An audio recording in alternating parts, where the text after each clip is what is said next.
Hey Don, how are you? Excellent. How are you? Good. I'm doing the front and back end of Bourbon Street here today. So if there's any technical difficulties, you can blame me. And what do you prefer, the front or back end? I'm doing both ends today. So good to have you back from vacation. And as you know, a lot's gone on. You know, the invasion of Portland's over. Trump maybe decided he figured out a way to win the election. And Nike dropped an amazing ad yesterday, probably some of the best editing I've ever seen in my life. Be interested to see what you think about it. And then, of course, the burial of Congressman Lewis. So let's jump into it. What do you think is going to happen next? We're into stage 3. Stage 3 in Toronto. So we're now allowed 100 people outside and 50 inside. So it'll be interesting to see what actually happens with the rates, and obviously very Toronto-centric.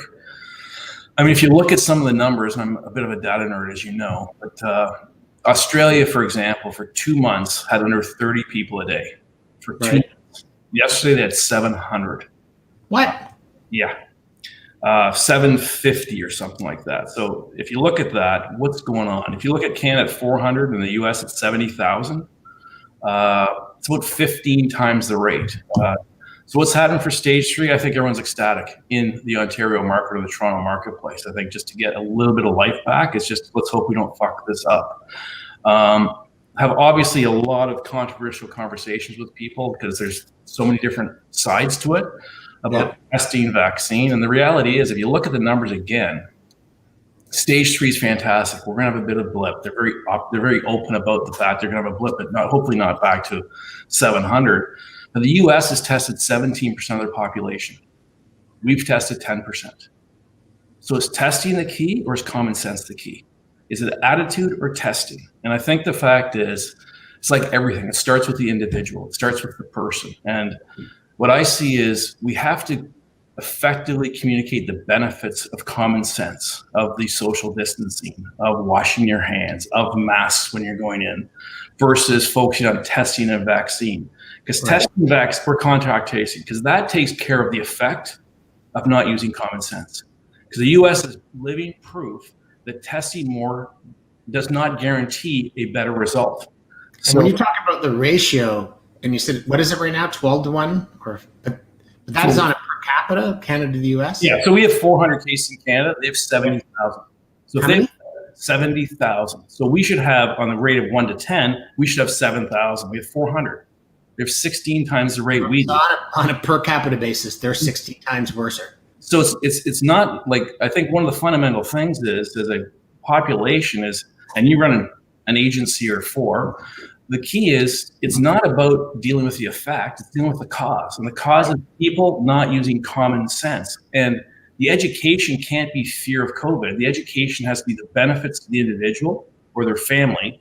And really, that's where I think either Ontario's done a great job or other places have not. But when Australia is very similar, even though they're that other side of the world, we have offices there, they're very similar culture to us. They do follow rules, although they don't love them.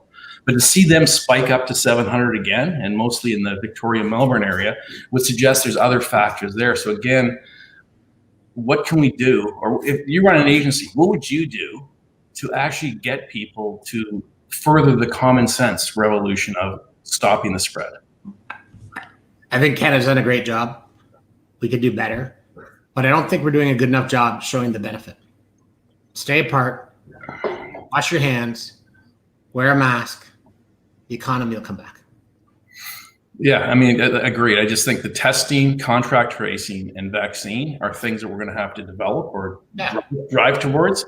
But every single day for the next 30 days, tomorrow, unfortunately, probably a year, is going to be the same things. And I don't see much action on responsibility of the individual. Gotcha. Well, one of the most recent COVID casualties has been CES. And if you have not ever been to CES, which is one of the greatest conferences, I know you've been there, trade shows, product innovation fests, CES has killed the auto shows. When I think back to this spring, a lot of people look at kind of when the NBA got called off as the start. But for me, it was when South by Southwest was canceled. I was like, oh, And this week when CES, look, we're all emotionally on a roller coaster going up and down. That was a kick in the cojones when CES went down, and they're going to go 100% virtual. I think there's a couple of things for us to think about here. One is back to your point on wash your hands, wearing a mask, etc. People need to understand this thing isn't just going to go away, despite what the idiot president keeps talking about and foreign alien substances and hydroxychloroquine, whatever, I can't even say the damn word, are not going to solve this thing. CES realizes that probably in January, they were a cesspool for coronavirus. They brought 180,000 people from around the world, shoved them into Vegas, into conference halls, into restaurants, into bars, into hotel rooms, around poker tables and roulette tables. Who knows how many cases came out of there?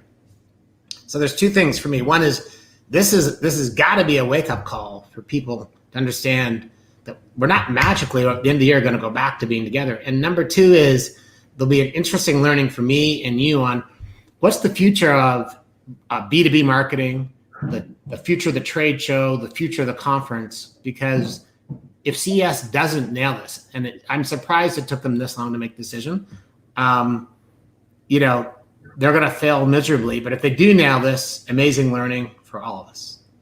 And, when you think about people and you're talking about common sense, like what is in people's minds? Like what you're out there talking to people every day around the world. You guys have a gazillion trillion data points.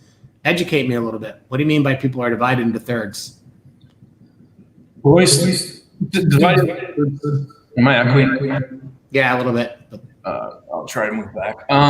Divided into thirds, meaning, just to start off, 20% of the population hate everything. Just depends. It depends on what the topic is. They don't hate me. I mean, and I talk about this a lot, is only 60% of people in North America think it's important to help children's cancer research. Like it's 6-0. 6-0. What do the other 40% think? The kids should die? And do you want to meet those other 40%? So just to give you some facts. Yeah. So a third of the people will do nothing until there's a vaccine. Okay. A third of the people will do anything without anything. And a third of the people are unsure. So if you look at that, you look at the contract tracing apps.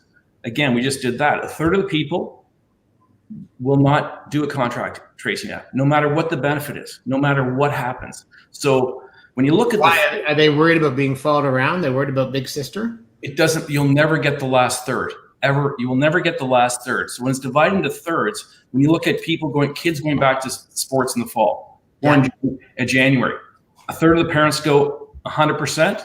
A third of the parents that have kids in sport go never, and a third of the parents go wait and see. It doesn't matter what you're doing. So a third of the population is not going to do what is said. And that's why I start back is how do we actually communicate the compelling, obvious benefits to having that third do it? Secondarily, it's pretty simple. You can't walk into a store right now without a face mask. Right. Get the F out. So pretty well, what we have to do is mandate the fact of, and you can't mandate vaccines because of the fact that that's just against human rights. But the contract tracing or that app that says you're good, you can mandate, just don't come in. If you don't have it, don't come in. Go stay at your own. So the third, we'll never get 100% agreement. We'll never get 80% agreement. And just remember that 40% do not think it's important to support cancer research for children. If they don't do it for that, like you're not going to change it. So again, that's the effect. That's the reality. Not everyone's going to get vaccines. So not everyone's going to use the contract tracing app. We can't worry about the third that aren't going to do it. We have to worry about them because they can infect the rest of us. So we have to mandate them is what you're telling me. We have to force them. But you can't mandate, but what you can do is exclude them and not allow them to do things. Why can't we mandate? Why can't we make it illegal to go into a store, illegal to go into a building? Like, to your point, why not make masks plain and simple in your domicile or with the permission of the homeowner? You cannot wear a mask. Anywhere else that you are indoors, train, bus, subway, building, apartment, lobby, store, whatever, you must wear a mask. You can do that. I'm talking about the contract tracing app and the vaccine now. Well, let's make the contract tracing app. So again, you have to exclude people. Say it's your choice. You got to give freedom of choice. but you just don't allow them access to things they want. If they want to stay away, great. But again, I agree with what you just said about the mask. It's just mandatory, and the fact, don't let people do things in public unless they follow those rules. But I've had a lot of conversation over the past 2 weeks about people against contract tracing or against the vaccine, and we can't worry about that. We have to worry. So the reality is, we have to have. My thought is, how do you get agencies to work with medical practitioners, not politicians, to work with social media channels and media channels to do pro bono work, to do one thing right for the globe, to actually super educate on the personal benefits rather than fear. Fear never sells. I will never forget back when the CRTC tried to put fear in when people were stealing the signals from DirecTV. Remember those dishes on the boots? Yeah. The purchase of dishes went up 50% as soon as they said it was illegal, or they tried to put fear in, or you're doing something wrong. So because they taught everybody that here was a cheap way to do it. It was like you can't use fear. We have to use benefits, and we have to aggregate as a community to actually communicate this. So again, it's just trying to go. Why don't we make it plain and simple? Why doesn't the CRTC, the government, all communications say that every company, every brand, every charity, every political body, every church, every not-for-profit, every little agency, every global research company, every lodge nestled next against Sparrow Lake needs to take 10, 15, 20% of their voice, their share of voice, and communicate that we must do this, and that make it a mandatory PSA. Because at the end of the day, if we don't, we are all going to suffer. And to your point on the thirds, I serve on the board of directors for Football Canada. I love football. I also serve as a co-president of a group called the Toronto Jets, where my kids played and I've coached. And there are people, I'm not going to name names, there are people that think our kids should be playing football this year. So that's they must be the 40% that aren't worried about childhood cancer, because they're not worried about their own players. No, they think it makes fucking sense to have 9-year-olds bashing each other's heads, sweating on each other, spitting on each other, rolling around for football. I love this game. I'm not willing to die for it. I'm not willing to have my children die for it. I'm not willing to have somebody else's kid or grandmother who they go see when they go home to their apartment or home after practice die for it. And literally, I saw an email that was shared with me the other day where volunteers, don't get me started on volunteers, but I don't know how people can actually hold down jobs and be so stupid when they're volunteers, but who are literally we should be lobbying the federal government to allow football. Again, we have to focus on the sane people and get the sane people together as your PSA and motivate. We cannot worry about the fringes.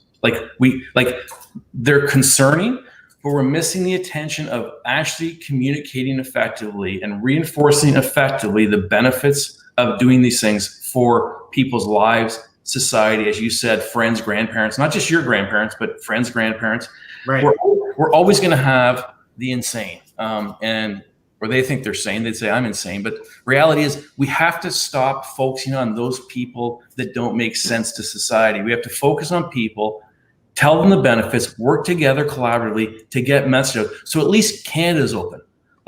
Who knows when the U.S. is open? I told you Canada would be open before the U.S. I just realized, remember I said I'm doing the front and back end today? So usually we have a back end producer who does this little job where they flip the banners over and keep you and I on time. I realized I probably just spent 7 minutes on a banner that's supposed to be 2.5 minutes. It's a T1 day here at T1, which is literally just a fancy word for an extra holiday day. So it's an extra long weekend, and status like you and I are in our office. So I love the backdrop in your office. One of the things I love to do is just sort of look at some of the cool things that are happening in our industry and things that I have nothing to do with. So Collective Arts, grassroots brewery out of Hamilton, who basically has built their business by turning their cans and their canvas over to artists, are turning all their brands, all their SKUs over to a call out for artists to paint their cans and create branding for social justice. And whether you're black, white, purple, they don't care, BIPOC, this is a wide open thing. I've got nothing to do with collective arts. I've never met the people. I just read this article in Strategy this week. I just think that that's super cool. And, you know, and a second ago, I was talking about mandating, you know, public service announcements, et cetera, which on its own we shouldn't have to do. Like, come on, biggest advertisers in the country, just do it. But, you know, and I don't know if you've seen this piece because I know you've been away, but what I love about this, I was doing a Zoom this morning with a guy who was at a cannabis company and surprised was laid off because the cannabis companies are all full of shit and none of them make any money. It's all about fundraising. I'm on a rant. But we were talking about finding a role for him where the company has a purpose, where the company has a soul, where it's not just about making money every day. And I know that might be just sexy headlines and talk. I'm very hopeful that it becomes beyond that more companies do what Collective Arts have. So if you're out there and you work for Collective Arts or you own this company, kudos to you. I love it. I'm going to move on unless you've got a comment because. Well, it goes back to what we've talked about a lot is it's now time for companies to add value to people beyond. You can only have a purpose once you make a profit, but once you make a profit and you have assets, how do you actually add value today? Because now is the time that competition really doesn't exist. But can't you maybe use purpose as your path to get to a profit? Purpose and authenticity are the purpose. I hate the word authenticity. Don't bring the word in here. That's why I brought the word up. Yeah, don't bring the A word in here. They're in the exact same bucket. I don't mind the word. I mind how everyone freaking misuses it all the time. And, I'm authentic, and this is authentic content. It's not authentic content when you put up lighting and rigs and cameras and there was makeup. There's nothing authentic about it.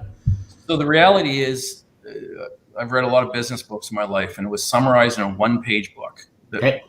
The objective of every company in the world, first objective is you turn the page, profit, profit, profit. You can't do all these good things unless you make a profit. Yeah. So yes, I agree with purpose, but purpose, just add value. If you add value, you have some purpose. You can define your purpose. I think purpose is way too far gone as far as it's too aspirational. Yes, I wish we could get there. It's like self-actualization as a human being. If you add true value on a daily basis, you will get to purpose. You can't get to purpose if you haven't had value before. That'd just be my comment. Gotcha. I feel like we're having a bit of a schizophrenic show here today because we're going from like deep, the third, the future. Now we're going to the uncertainties, and then I pop in with these kind of little. So I'm gonna do a little bit of. The reality is uncertainty is the new certainty. People ask what's going to happen. Yeah, I've talked to 1 million people since March. 1 million people in 40 countries. No one has a clue of what's going to happen. The only thing you can measure is what has happened and what will happen the next week. People have no clue what's going to happen. If they say they do, they're freaking lying. And the point is, we have to deal with uncertainty. And the human race is not good with dealing with uncertainty. Right. So we as a collective need to deal with facts on a daily basis, not opinion, not speculation. What are the true facts? Okay. And again, I'll move over to, it's a sidebar, but we've been doing updates every week on Black Lives Matter. June 9th was our first one. I claim that it's in 3 weeks is it still going to be in the news. And there's been a lot of shit going on. A lot of positive stuff.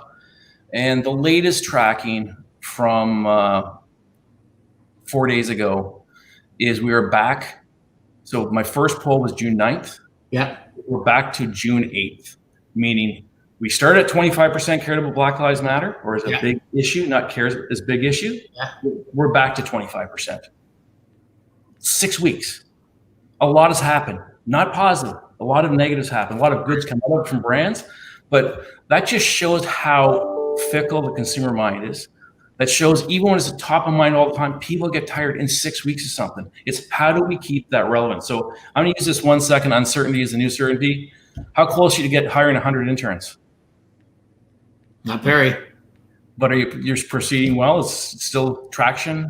Sorry. The Black Talent Initiative, plowing ahead. We've got Skunk Works groups. We've added new volunteers. We've got new organizations involved from Sobeys to RBC to startup tech companies, cybersecurity. Here's what I'll say, and I've said this to you 101 times. In fact, I'll give you a story which you'll laugh at today. So remember how you mocked my Colin Kaepernick video, me with my glasses walking up Yonge Street? This morning I was heading up Yonge Street to Sweating Starbucks and for coffee. sweating and huffing. And there was a woman coming southbound, jogging, headset on. I moved over my 6 feet because I'm like most fucking people in the city. I understand you need to social distance. Excuse me, Rosedale, move the fuck over, okay? If I'm coming down the sidewalk, if I move over, it's not so you can have the middle lane, okay? Reciprocate and move. There's a rant. We're never going to finish the show today, by the way. 8 minutes and 9 topics. But this woman ran past me, stopped and turned around and said, hey, I saw you on LinkedIn. I said, pardon me? She pulled out. She goes, I saw you on LinkedIn. I loved your Kaepernick video. I'm with you on my Kaepernick t-shirt. Thanks for doing that. Bye. I understand your data. Here's the one thing that I'll say, and then we'll move on. The mass isn't what bothers me. It's the decision makers. And we need to change the decision makers, and we will do that. What do you think about the back to school announcements? I'm actually going to have you go first on this because right now it's go back to school, wear a mask if you're above grade 4, elementary school's full elementary school, high school every other day. Does it make sense to be sending kids back in grade 6? Like the classroom was the classroom. I don't know how they're going to knock the walls down full time. The halves make sense. Less is more. Every third day would be some sort of social interaction with live teaching does make sense to me. Yeah. The fact we're at 89 people yesterday in Ontario, 115 today, pretty remarkable movements. Right. I think you do have to have contingencies to lock back down and go online. So online should go 100%. It should be anyway, that we should be teaching the most effective way with the most freedom anyway. But do I think it's wrong? It's 100% not wrong. Like, when do you do it? When it's down to 0 for 7 months? Like, there's no right time. You're always going to be challenged. You were a teacher. Would you want to go back and teach? Would you be comfortable standing at the front of the room with 28 kids? Not 28. If you went back if the teacher was there every day and you went back every third day. But the elementary schools are going back 5 days a week, full school. So the point there is, I don't know. I'm just saying, should they go back to school? Yes. Should they be cautious, 100%. But there should be a toe in the water. It should be, maybe it's a third of the class, and then progressively grow better. To go full time, I mean, it's because no one young has had that, or very few people young has actually contracted the disease. Right. But it doesn't mean it's not going to happen. So I would definitely err on the side of caution always when there's death potential. Pretty simple. So speaking of side of caution, talk to me about NBA, NFL. I'm going to skip our next topic, by the way, which is about the playbook. So talk to me about sports. Super excited personally. I think the numbers are super excited everywhere from the PGA a month ago to NHL exhibition games having the same ratings as the 6th game of the Stanley Cup last year. Unbelievable. Think about that. Unbelievable. The NBA, I think, if you look at the contrast between NBA and Major League Baseball and just the whole live setup, I mean, kudos to the NBA. I mean, they are the people's sport. I mean, if you look at, you know what, and I'm not, sorry, I was going to let you have this one, but I'm jumping in for a second. It's not working for me. I know they're trying hard. The images of the fans staring. Here's where they aired it. And I know it's a lot to do. They changed sport. But they should have made it more Rucker Park, in my opinion. Get rid of the screens. Why not quarantine 250 like Justin Orpheus, the crazy T-shirt guy lives in Vegas. Cam, you know the guy I mean. Why not make it like street ball? Like, I just find that, like, it's like I don't know. I just watched last night. I found that a round was a bit stale. You got the glass for the officials, which I get. They're trying hard, but I'm just saying from a bubble perspective, from actually engaging causes, letting players be players, not locking them down. I think the NHL looks great. I just think they need to do a lot more from the dashboard side. Yeah. I think English Premier League, if you look at what they've done with piping in the fan noise, that they actually do the Man U chant when Man U's playing, they've actually figured some shit out. It's going to be an interesting way to go, but all I can say is we've been measuring for a long time how excited people are, and I mean, the numbers don't lie. You get 4.3 million people watching an exhibition game, unheard of. So what lies ahead, I think fantastic things if they can control the lockdown. And the NHL and NBA have done phenomenal jobs. If you look at Major League Baseball, they've done absolutely, like, you look at watching. What is the point of traveling around America to play in empty stadiums? What's the point? What is the point? Like Rob Manfred's the worst commissioner in sports. They can't get anything figured out. What is the point? And look, you and I love football. I love football. I'd love nothing better to see football. I'm not sure it should happen. I don't know how you do a bubble concept for the CFL or NFL. Like the seasons are so long, the inability to play games more frequently than say one every 5 or 6 days at best, which at the NFL level would be a hell of a tear on someone's body. The baseball is becoming a joke. If I see one more, right now, between now and we got 3 minutes left of the show, so we're going to move on. If I get one more update that there's been a baseball series postponed, I'm just going to laugh it off. Anyway, we're going to move on. We're going to cover 2 topics. We're going to spend the next 2.5 minutes on this. You've tried to, a month ago, you tried to get me on this. Get me is the wrong term, but we brought this up. Talk to me about we. Can it get any worse? Prime Minister Trudeau. So I'd like to bypass we and just identify that Canadians, Americans, Europeans, Australians are dying to go back to volunteer, donate, do something useful. Hey. Charities will not be hurt if they actually do something and show the value that they actually create. They should not be tarnished by we. And the reality is it's up to the charities to proactively do something to identify their benefits and show their transparency. Don't be defensive, just be who you are. So I do not believe it's going to hurt all charities, but in the there's so much fire there, it's no longer smoldering, it's a forest fire, and I'm going to turn I am devastated, and I've got friends who've been there. You and I have both done work for them. I might be talking myself out of any future projects. I don't understand the need to spend $600,000 on American lobbyists. U.S. I don't understand the need to discredit people that maybe are asking questions about you. I don't understand the need to game Google. I don't understand the need for Trudeau to say, oh, my mom was never paid. Oh, she was paid. And then on top of that, she also got, I get it. She should be allowed to do public speaking. I'm not against that. But I don't understand the need for, in the Q&A, I know this was your topic, in the House of Commons, for people to suggest, well, Stephen Harper had he went to We Day when he was 11. Yeah, again, I don't think it should hurt all charities. People are pumped up to do good things. Just give them a reason to do it and we'll be fine. That was really your topic, wasn't it? I just kind of took it over. Inspiration, right there, Terry Fox. Probably, if not the greatest Canadian ever. It was his birthday this week on Tuesday, born in 1958 in Winnipeg. Would have been 62. I shared with my team, and I shared on LinkedIn, his famous letter to Adidas, which I only found a few years ago.